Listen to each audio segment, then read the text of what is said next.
Hello everyone, I hope you are doing fine and staying hydrated. तो काफ़ी लोगों ने मुझसे कहा कि आप लास्ट 10 डेज़ में क्या करने वाले हो आरआरबी क्लर्क के लिए, हमें बता दीजिए। तो यार देखो, आरआरबी क्लर्क है तो ये ज़्यादा टफ नहीं आता है जैसे एसबीआई क्लर्क आया था, ऐसा पेपर तो नहीं आने वाला है। ये इजी सा पेपर आता है, बट हाँ क्योंकि चेंजेस हो रहे हैं काफ़ी सारे कंप्यूटर में और जीए में, तो हम नहीं कह सकते हैं कि हम उसमें कितना बना पाएंगे, बट हाँ we have to give our best. तो हम स्टार्ट करते हैं रीजनिंग सेक्शन से। तो जो रीजनिंग सेक्शन होता है वो ज़्यादा टफ़ नहीं होता है, हम लेंदी कह सकते हैं, बट हाँ टफ़ नहीं आता है, ठीक ठाक क्वेश्चन आते हैं इसमें।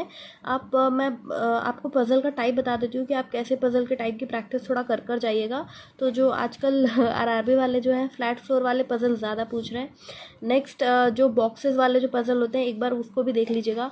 एंड एक एज वाले क्वेश्चन को देख लीजिएगा। और एक आता है सिटिंग अरेंजमेंट सर्कल में, और जिसमें एक आध वेकेंट सीट जो दी रहती है ना। तो आप ये वाला जो है रीजनिंग पोर्शन में करके जाइएगा। और इसके अलावा इसमें मिसलेनियस के क्वेश्चंस आते हैं, तो वो भी आप कर लोगे। जो अगर आप IBPS PO प्री का जो क्वेश्चन पेपर उठाओगे उसी के टाइप के क्वेश्चन इसमें आपको मेंस में मिलते हैं। तो ज़्यादा लेंदी नहीं आता है, तो आप लोगों को भी परेशान नहीं होना है कि कैसा पेपर आएगा, ठीक ठाक आएगा। थोड़ी सी स्पीड पे आपको ध्यान रखना है। तो आप जो भी मॉक दे रहे होगे तो उसमें आप थोड़ा सा स्पीड को इंक्रीज़ करिएगा, ठीक है। तो आपने बस यही करना है। और फिर आ जाते हैं क्वांट में। तो क्वांट मेरी ज़्यादा अच्छी है नहीं, ठीक ठाक है, एवरेज टाइप ऑफ। तो इसमें डीआई आती है, तो डीआई भी ज़्यादा लेंदी नहीं आती है, थोड़ी सी कैलकुलेट आपसे करवाएगा, बट हाँ इतना मेजर कैलकुलेशन नहीं होगा जैसे कि एसबीआई क्लर्क में आया था, ऐसा नहीं आएगा, बट हाँ। और सिंप्लीफिकेशन के क्वेश्चंस आते हैं, आई थिंक नंबर सीरीज़ भी वो लोग कभी कभी दे देते हैं। तो थोड़ा सा प्रैक्टिस इनका बना के रखिएगा। और बाकी मिसलेनियस के क्वेश्चंस आते हैं, तो मिसलेनियस के भी इतने हार्ड नहीं आते। IBPS PO प्री का लेवल इनका मेंस का लेवल होता है। और इसके बाद आ जाते हैं हम नेक्स्ट पोर्शन आता है हमारा इंग्लिश का। तो इंग्लिश में पूरी रीडिंग, इंग्लिश या फिर हिंदी जो भी आप ऑप्ट कर रहे हो उसमें। तो इसमें जो पूरा पोर्शन आता है पूरा रीडिंग पे बेस्ड होता है, तो आपकी रीडिंग जो है वो बिल्कुल टॉप नॉच होनी चाहिए, ठीक है। और इसके अलावा जो कंप्यूटर और जीए जो सबसे ज़्यादा डिसाइडिंग फैक्टर हो रहा है आजकल, क्योंकि इसको कोई भी अज्यूम नहीं कर पा रहा है कि कैसा आ सकता है, कोई भी एक्सपेक्ट ही नहीं कर रहा है कि पेपर कैसा आ जाएगा।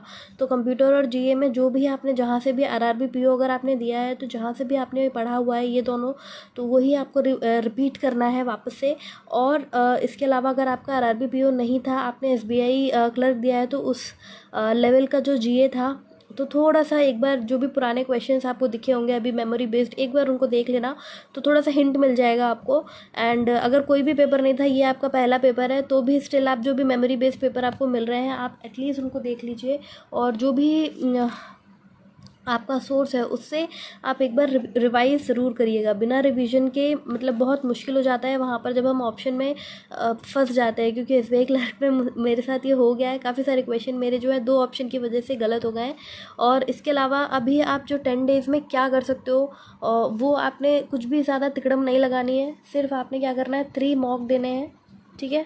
एटलीस्ट 3 देना है, एटलीस्ट 3 से 4 मौका आप दे सकते हो, और इससे ज़्यादा कुछ नहीं है। अब 10 डेज़ हैं तो ऑल्टरनेट डेज पे आप ये दे दीजिए, जैसे कि आज लगा लीजिए, फिर 8 को, फिर 10 को, फिर 12 को।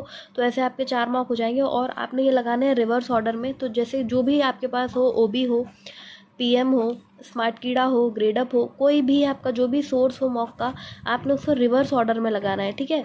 जैसे कि रिवर्स इन द सेंस कैसे, जैसे मॉक नंबर 10 दिया हुआ है, ठीक, तो मॉक नंबर 10 आपको लगाना है सबसे पहले, फिर लगाना है 9 8, ऐसे ऐसे लगाइए, या फिर लगाइए 7 8 9 10, ठीक है। तो ये 4 मॉक आपको लगाने हैं, आप किसी भी ऑर्डर में इसको कर सकते हैं। बट लास्ट क्या करना है, अगर आपने पहले के नहीं लगाए हैं तो, क्योंकि पहले वाले मॉक आपने देखे होंगे पुरानी वाली वीडियोज़ में मेरी, थोड़ा सा उनका लेवल अप होता है, बट जो लास्ट वाले मॉक होते हैं वो ऑलमोस्ट एग्जाम लेवल होते हैं। तो आपको थोड़ा अच्छा सिनेरियो और नए क्वेश्चन जीए के जो होते हैं अपडेटेड मिल जाते हैं, तो वो भी आपको थोड़ा हेल्पफुल होगा।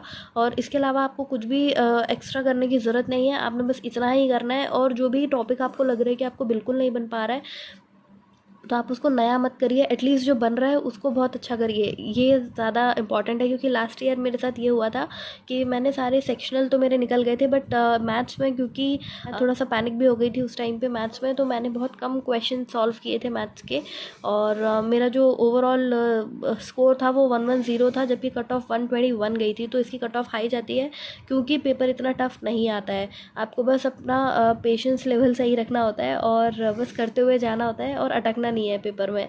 मेन चीज़ तो बस इतना ही है इसमें। बाकी ऑल द वेरी बेस्ट। आपको और कुछ भी लग रहा है कि आपको कहीं अटक रहे हैं आप, तो आप कमेंट डाउन कर दीजिएगा। I think this video was helpful for you, and just keep preparing and have positive vibes around you. Bye.